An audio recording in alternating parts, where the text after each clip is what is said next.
Alors le Saint-Esprit dit qu'il y a 7 signes du dernier mouvement de Dieu. Le premier signe, le signe du feu. Ça commence par le feu.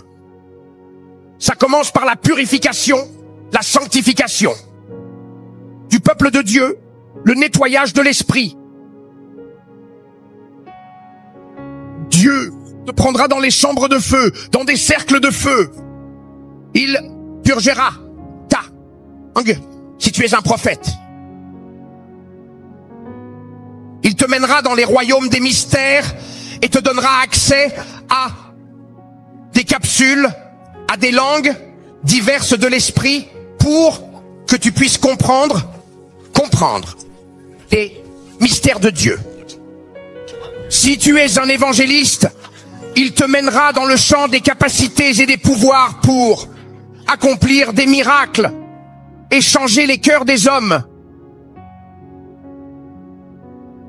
Si tu es pasteur, il te mènera dans les royaumes des eaux vives. Il te mènera dans les royaumes du champ pour maîtriser les nourritures de l'esprit, la nourriture de l'esprit, l'eau de Dieu, la connaissance du Christ pour nourrir l'évangile. Et si tu es un enseignant, il te prendra dans le royaume de son logos et te montrera les établissements éternels de ses préordonnances. Ainsi, le peuple de Dieu pourra être enseigné des voies de l'esprit et non des voies de la religion. La religion n'est pas le chemin.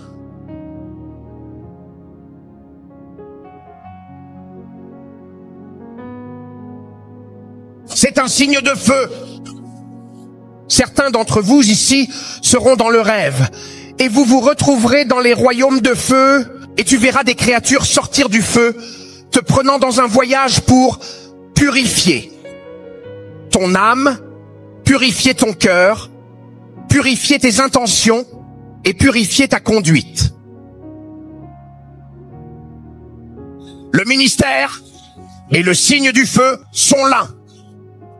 Des signes, l'une des conditions préalables pour qu'un ministre soit qualifié.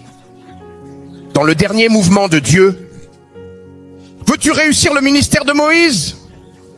Le premier signe est un signe de feu. Le feu.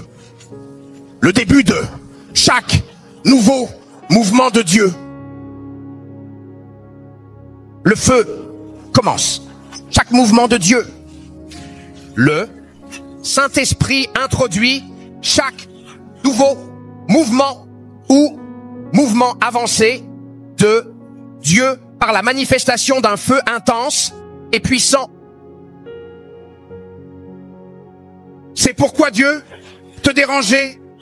Il va te chambouler. Il va te briser. Il va te déchirer. Il va te fondre. Lève les mains et dis, ô Dieu, au nom de Jésus, fais-moi fondre, fais-moi fondre. Je suis prêt. Es-tu prêt? Allez, dis au Seigneur, brise-moi, brise-moi. Que ce qui me brise ne vienne pas de ton esprit. Je veux l'entendre comme un tonnerre. Alors d'accord, brise-moi par ton feu, éloigne-moi.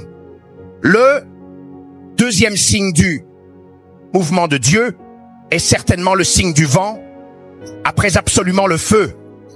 Certainement, ce signe est puissant. Alors le vent de Dieu te portera dans les royaumes de la puissance de Dieu, dans les royaumes des diverses connaissances de Dieu. Le vent de Dieu te téléportera dans les royaumes divers du Seigneur. Le vent du Saint-Esprit te guidera, te montrer les puissants et mystérieux mystères de Dieu. Le vent de Dieu va tomber sur toi et t'envelopper et te protéger. Le vent de Dieu va t'engloutir et te guider. La volonté de Dieu te guidera et te fortifiera contre ta propre volonté. Quand ce vent vient sur toi, tu n'as plus de terrain sur lequel marcher.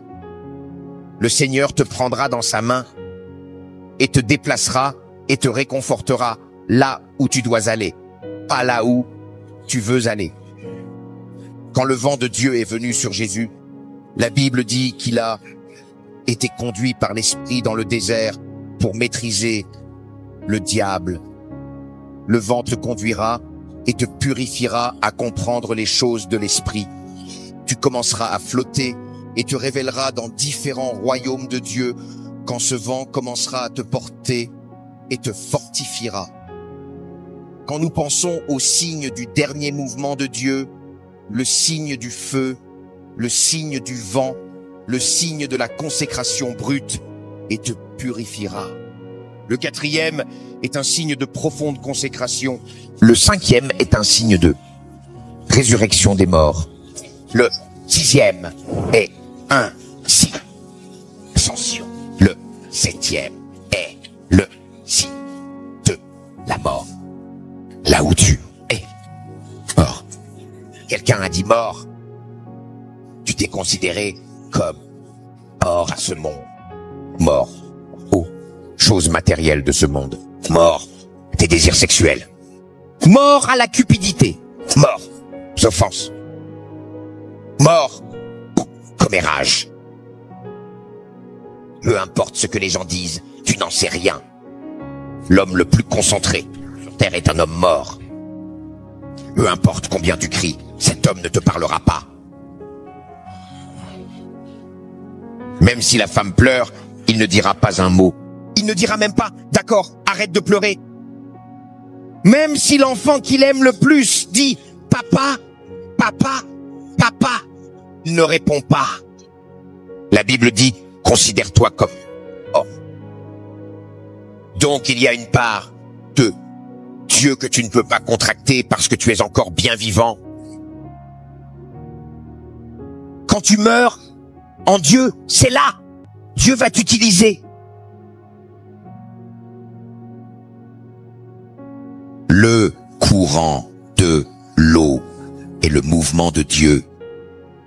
Et pour que quiconque participe à ce mouvement actuel devrait devenir un avec l'eau. Et pour devenir un avec l'eau, tu devrais d'abord mourir, te noyer dans l'eau, en boire suffisamment, être tué dans cette eau, et ensuite devenir un avec l'eau et couler avec le courant de ce mouvement de... Et Dieu dit, embrasse ces 7 signes du dernier mouvement de Dieu. Feu, vent, consécration brute, bénédiction des morts comme sanction et mort à ce monde.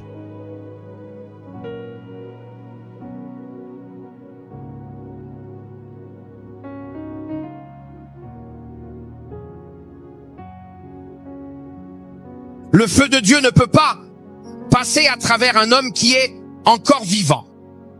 Jésus est devenu ce qu'il était finalement parce qu'il était prêt à donner sa vie.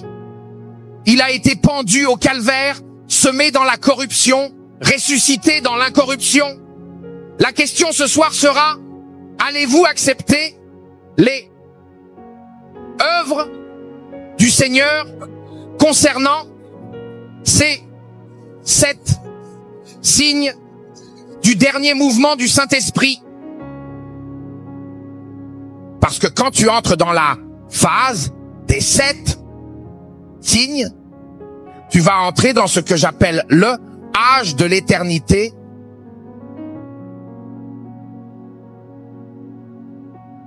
Un homme mort ne meurt plus. Nous mourrons une fois. Donc les 7 signes, c'est quand tu meurs à la chair, tu cesses de vieillir.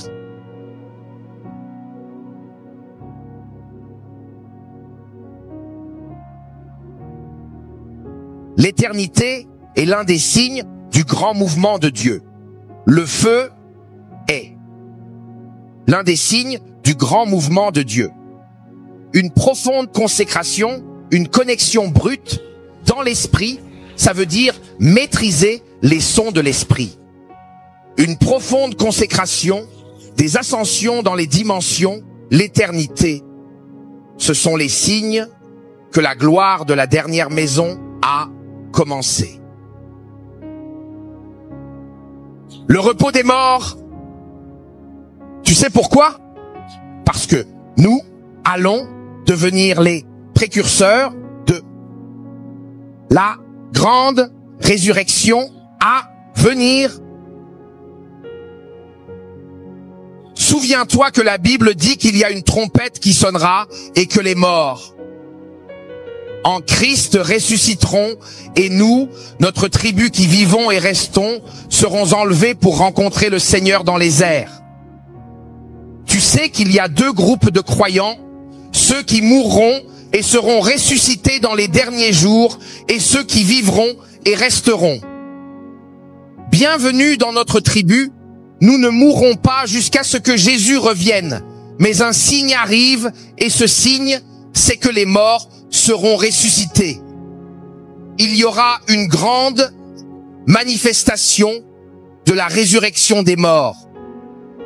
Écoute cette partie des commandements de confiance que nous avons désobéis, c'est la résurrection des morts.